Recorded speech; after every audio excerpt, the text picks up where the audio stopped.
Anna clutched the worn photograph, its edges softened by countless nervous touches. The man in the picture, Thomas, had a kind face, or at least that's what she wanted to believe. He was her ticket to a new life, a life far removed from the endless toil on her family's farm. The advertisement promised a good man, a loving home, and a chance to start over in the vast American West. She dreamed of a small cottage, filled with laughter and the aroma of freshly baked bread. She imagined children running through fields of wildflowers, their faces flushed with joy. She yearned for a partner, someone to share her burdens and celebrate her triumphs. Anna wasn't naive. She knew life wouldn't be easy, but she was strong and willing to work hard. More than anything, she craved a family, a place where she belonged. This mail-order marriage was a gamble. She knew, but the stakes were high, and the potential reward was immeasurable. A love of her own. The train rattled and swayed, each lurch a reminder of the distance she was putting between herself and everything she knew. Days blurred into a monotonous rhythm of clanging metal, stale bread, and the faces of strangers. The vast prairies rolled by, a sea of grass under an endless sky. Anna pressed her forehead against the cool glass, watching the landscape change from rolling hills to arid plains. The other passengers, seasoned travelers heading further west, paid her little mind. She was just another hopeful soul chasing a dream. Loneliness gnawed at her. She missed her family, her friends, even the familiar scent of the barnyard. Doubts crept in, whispering insidious questions. What if Thomas didn't like her? What if she couldn't adapt to this harsh new land? But then she would remember her dream, the image of that cozy cottage, and the whispers would fade, replaced by a renewed sense of determination. The stagecoach lurched to a halt, throwing Anna against the worn leather seat. The driver, a grizzled man with eyes as weathered as the landscape, pointed a calloused finger towards a barely visible track leading away from the main road. "That's your place," he grunted. "End of the line." Heart pounding, Anna stepped down, her worn carpetbag feeling suddenly heavy. The air was dry and hot, carrying the scent of sagebrush and dust. The road was little more than a rutted path, disappearing into the vast expanse of scrubland. As she walked, the small house slowly came into view. It was nothing like the cozy cottage she had imagined. The paint was peeling, the porch sagged, and several windows were boarded up. A chilling silence hung in the air, broken only by the mournful cry of a distant hawk. A sense of dread began to creep into Anna's heart, a cold premonition that something was terribly wrong. The house looked abandoned, not lived in. The front door creaked open, revealing a dimly lit interior filled with dust motes dancing in the faint sunlight. Cobwebs draped from the ceiling, and the air smelled stale and musty. "Thomas!" Anna called out, her voice trembling slightly. Only silence answered. She ventured further inside, her footsteps echoing eerily through the empty rooms. In the corner of what appeared to be a bedroom, she saw it, a wooden cradle rocking gently. Hesitantly, she approached, her heart pounding in her chest. Peering into the cradle, she gasped. A baby, no more than a few months old, lay sleeping peacefully, wrapped in a thin blanket. A crumpled note lay beside the child. With shaking hands, Anna picked it up and read the scrawled words. "Her name is Hope. I can't care for her. Please take her." A wave of shock washed over Anna, followed by a surge of confusion and disbelief. Where was Thomas? And what was she supposed to do with a baby? Anna sank into a nearby chair, the note clutched in her hand. Her mind raced. This wasn't the life she had imagined. There was no husband, no loving home, just an abandoned baby and a crumbling house in the middle of nowhere. Tears welled in her eyes. She felt lost, betrayed, and utterly alone. Should she leave, turn around and go back to the life she knew, however difficult it had been? She could take the baby to the nearest town, find someone to care for her. Surely that was the responsible thing to do. But as she looked at the sleeping infant, a tiny hand curled around the edge of the blanket. Something stirred within her. A feeling she hadn't expected. A deep well of compassion and protectiveness. The baby was innocent, helpless. Could she really abandon her? The responsible thing suddenly felt impossible. The kind thing felt unavoidable. Her dreams of marriage had dissolved, but perhaps a different kind of future was taking shape. The sun began to set, casting long shadows across the room. Hope stirred in her sleep, whimpering softly. Anna gently stroked the baby's cheek, the soft skin surprisingly warm. In that moment, all her doubts seemed to fade away. She couldn't leave Hope. She just couldn't. A wave of determination washed over her, stronger than anything she had felt before. She might not have a husband.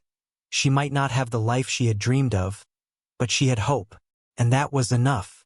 She would find a way to care for this child, to provide her with a loving home, even in this desolate place. "I'm not going anywhere, little one," she whispered, her voice thick with emotion. "I'm going to stay. I'm going to take care of you." The decision was made, a turning point in her life. A new chapter was beginning, one filled with uncertainty and hardship, but also with the promise of love and purpose. She would not run. She would stay and fight for hope. The first few days were a blur of exhaustion and uncertainty.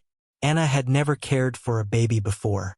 She fumbled with diapers, struggled to soothe Hope's cries, and worried constantly that she wasn't doing enough. The house was in desperate need of cleaning. Supplies were scarce, and she had no idea where to find food or water. She rationed the few provisions she had brought with her, supplementing them with wild berries and whatever else she could find growing nearby. She learned to start a fire, wash clothes in a bucket, and lull Hope to sleep with gentle songs her mother used to sing. Every challenge felt monumental, every small victory a cause for celebration. She was learning on the job, driven by her unwavering love for Hope. She was exhausted, scared, and often overwhelmed, but she was also filled with a sense of purpose she had never known before. She was a mother now, and she would do whatever it took to protect her child. Weeks turned into months. The seasons began to change, painting the landscape in hues of gold and red. Anna and Hope settled into a rhythm, a quiet, simple life dictated by the rising and setting of the sun. Anna still longed for the companionship she had hoped for, but her heart was full with the love she felt for Hope. One evening, as Anna sat rocking Hope on the porch, watching the stars begin to twinkle in the vast night sky, she realized she hadn't given Hope a proper name. The note simply called her Hope, but Anna wanted something more, something that reflected the joy and light she had brought into her life. "You are my little star," she whispered to Hope, nuzzling her soft cheek.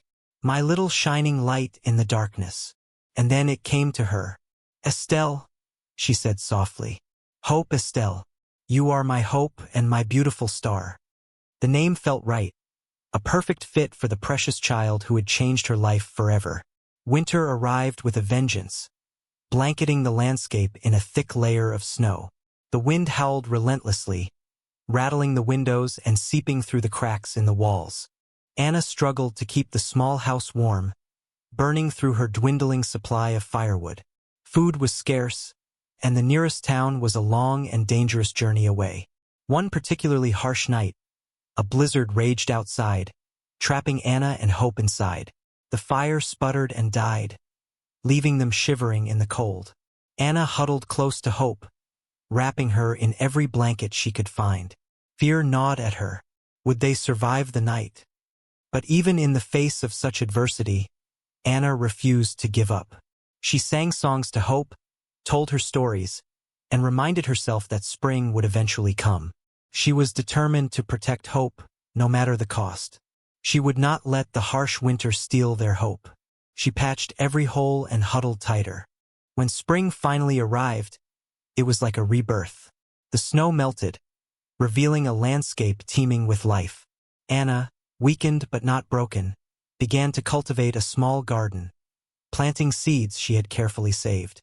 She repaired the roof, patched the walls, and slowly transformed the dilapidated house into a home. She learned to hunt small game, fish in the nearby creek, and identify edible plants. She bartered with passing travelers, trading eggs and vegetables for supplies.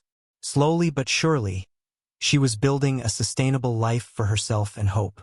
The land was still harsh, the work was still hard, But Anna found a sense of satisfaction in her accomplishments. She was no longer just surviving. She was thriving. She had created a safe haven for Hope, a place where they could grow and flourish. She built a small fence around the garden. Each step forward built her confidence. As Hope grew, so did Anna's confidence. She knew she couldn't remain completely isolated forever. She needed supplies, and Hope needed to interact with other people. So, she began to venture into the nearby town of Redemption, a small, dusty settlement a few hours' ride away. Her first few trips were filled with apprehension. People stared, whispered, and made assumptions about her past and Hope's parentage. Some were openly hostile, while others were merely curious. Anna tried to ignore the whispers and focus on what she needed to do. She bought supplies, sold her vegetables, and learned about the town. She kept to herself, avoiding unnecessary conversations and interactions. She felt like an outsider, judged and misunderstood. However, she knew she had to persevere, for Hope's sake. She longed to be accepted. She knew it would take time. She just had to keep trying. One day, while buying flour at the general store, Anna noticed the storekeeper, a man named Caleb, watching her with a kind smile. He wasn't like the others, with their judgmental stares and whispered comments. He seemed genuinely interested in her well-being. "You're new here, aren't you?" he asked, his voice warm and friendly. Anna hesitated, then nodded. "I'm Anna," she said softly. "Caleb," he replied, extending a hand. "Welcome to Redemption. It ain't always easy here, but folks are generally good at heart." Over the next few weeks, Anna began to chat with Caleb during her visits to the store. He offered her advice on farming, helped her find better deals on supplies, and even offered to fix a broken wheel on her wagon. He never pried into her past or asked about Hope's father. He simply treated her with kindness and respect. Anna started to look forward to her trips into town, knowing that she would always find a friendly face at Caleb's store. She felt a flicker of something she hadn't felt in a long time. Hope, a real friend. The day Hope turned 1 year old, Anna felt a surge of emotion. It was a day she wasn't sure she would ever see. She had managed to keep Hope alive, to nurture her, and to provide her with a loving home, despite all the odds. She baked a small cake, decorated with wild berries and flowers. She sang "Happy Birthday" in a shaky voice, her eyes filled with tears. Caleb had secretly gifted her a small wooden doll, which Hope clutched tightly in her tiny hands. It was a simple celebration, but it was perfect. As Anna watched Hope giggle and reach for the cake, she realized that she had found something more precious than she had ever dreamed possible. She had found a family. She had found love. She had found purpose. This wasn't the life she had planned, but it was her life, and she wouldn't trade it for anything. The bond between them was strong. It was real. It was forever. Despite the joy of Hope's birthday, Anna couldn't shake a feeling of unease. The whispers in town had grown louder, more pointed. People were starting to ask questions, not just about Hope's father, but about Anna herself. Where had she come from? Why had she chosen to stay in this remote place? Some started spreading rumors, suggesting that Anna was running from something, that Hope was somehow connected to a scandal. Anna tried to ignore them, but the rumors were starting to affect her. She worried about what Hope would think when she grew older, about how the rumors would impact her life. One day, a woman in town confronted Anna directly. "Everyone's talking," she said, her voice laced with suspicion. "They say you're hiding something. Who is that child? Really?" Anna's heart pounded in her chest. She knew she couldn't keep the truth hidden forever. She just didn't know when or how to reveal it. She wanted to protect Hope from the truth. It weighed heavily on her. A few days later, a letter arrived at Caleb's store, addressed to Anna. It was postmarked from a distant city, a place she had never been. Her hands trembled as she opened it. The letter was written in a shaky hand. The ink smudged and faded. It began with an apology, a plea for forgiveness. It was from a lawyer. The letter explained that Thomas, the man she was supposed to marry, had been involved in a scheme to defraud a wealthy businessman. He had taken the money and run, leaving behind debts and broken promises. The letter went on to say that Thomas had left a confession, detailing his plan to abandon Hope with Anna, hoping she would raise the child while he disappeared. The lawyer included a small sum of money, a meager attempt to compensate Anna for her troubles. The letter ended with a warning. Thomas was still at large, and he was considered a dangerous man. Anna felt sick. She was used. She was betrayed. And Hope was part of a cruel plan.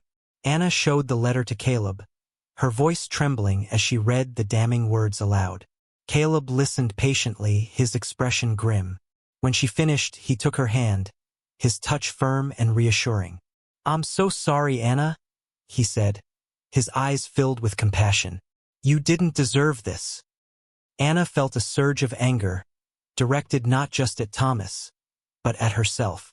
She had been so naive, so desperate for a better life that she had allowed herself to be deceived.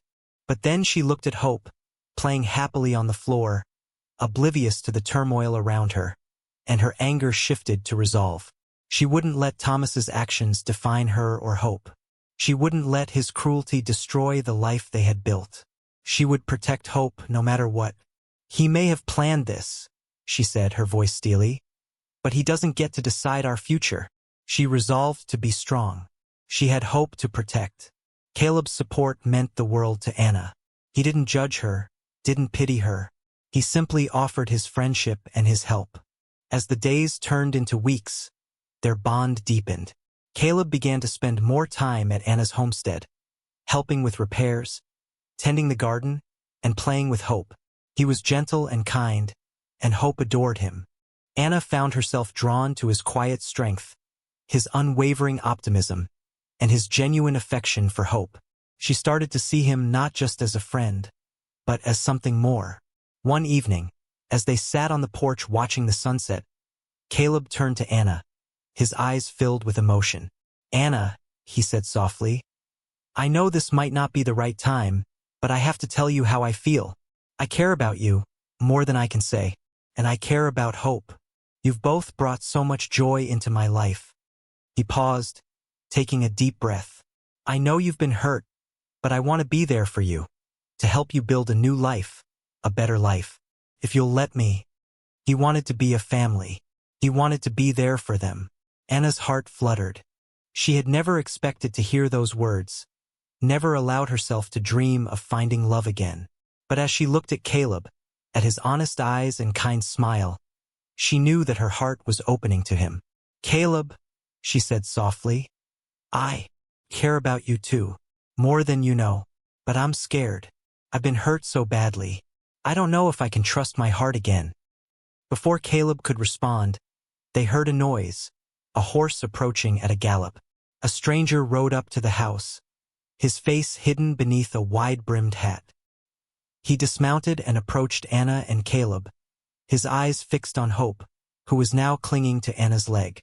"That's my daughter," he said, his voice rough and menacing. "I've come to take her home."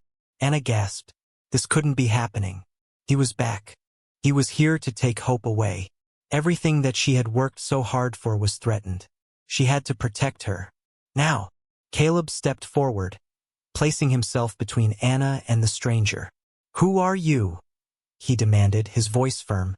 "And what makes you think you can just come here and take this child?" The stranger sneered. "I'm her father," he repeated, "and I have every right to take her. Her mother couldn't care for her, and it's clear this woman isn't fit to raise her either." He reached for Hope, but Anna pulled her back, holding her tightly. "Get off my property," Anna said, her voice trembling but firm. "Hope is my daughter now.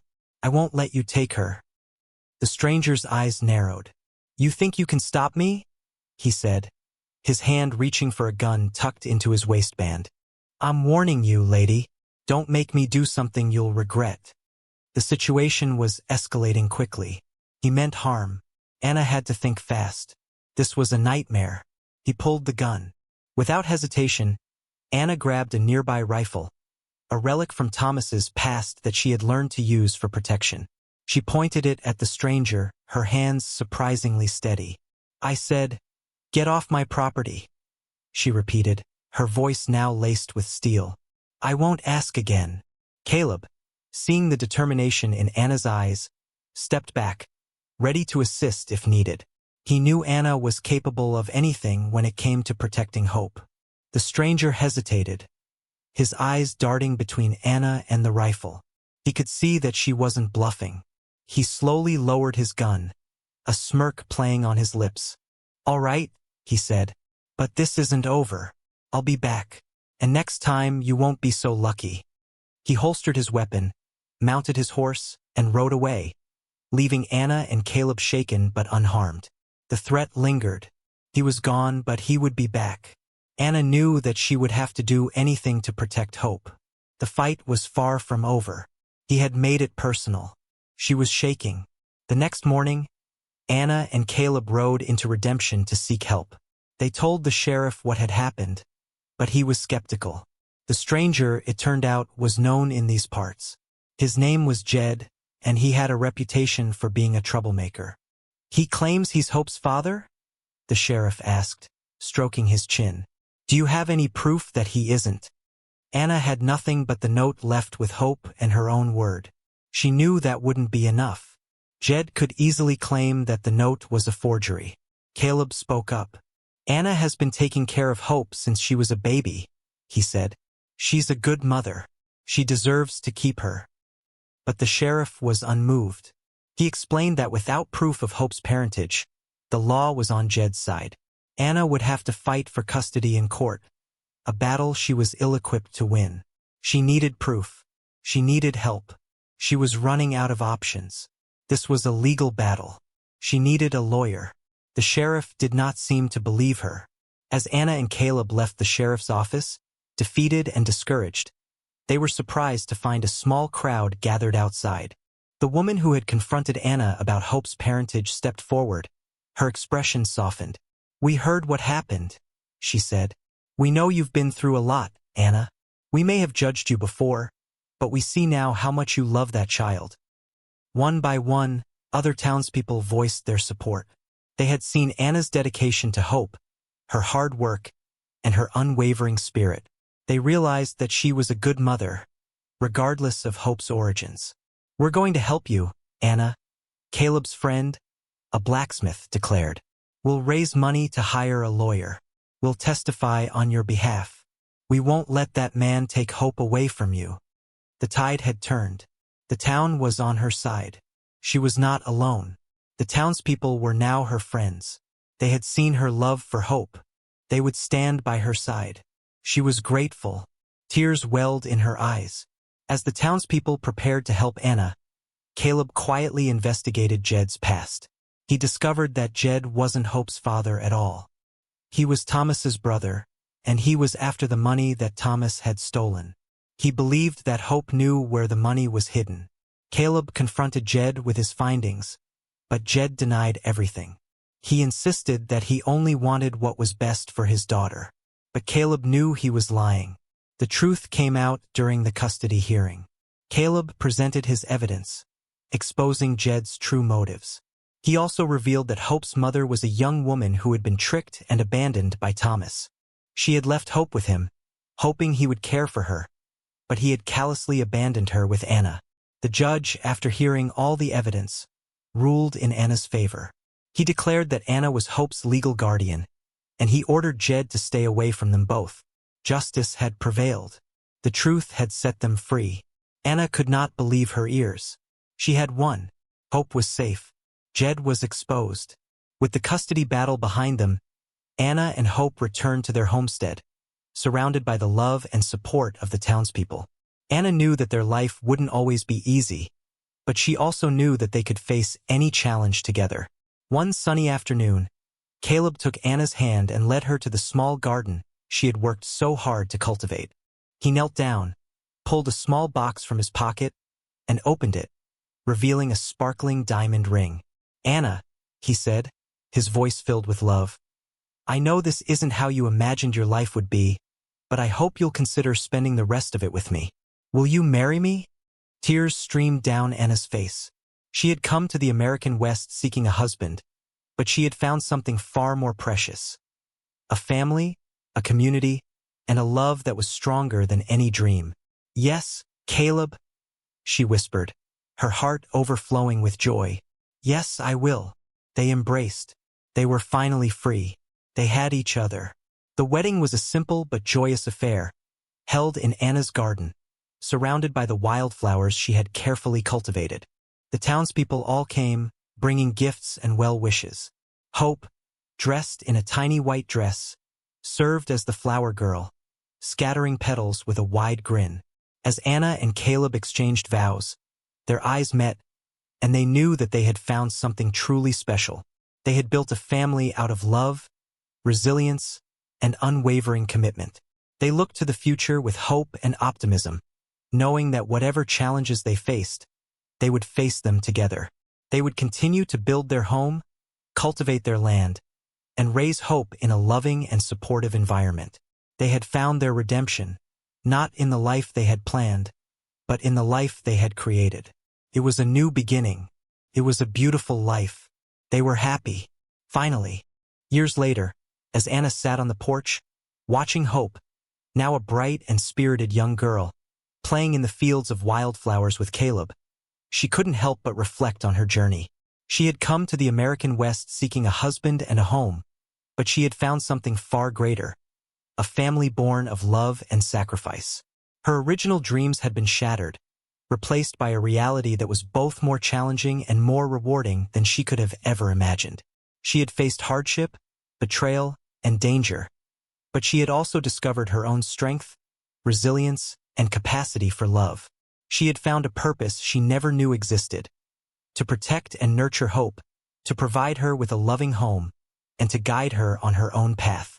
And in Caleb, she had found a partner, a friend, and a soulmate, someone who loved her and Hope unconditionally. Her dreams had changed, but her life was full. It was perfect. The end.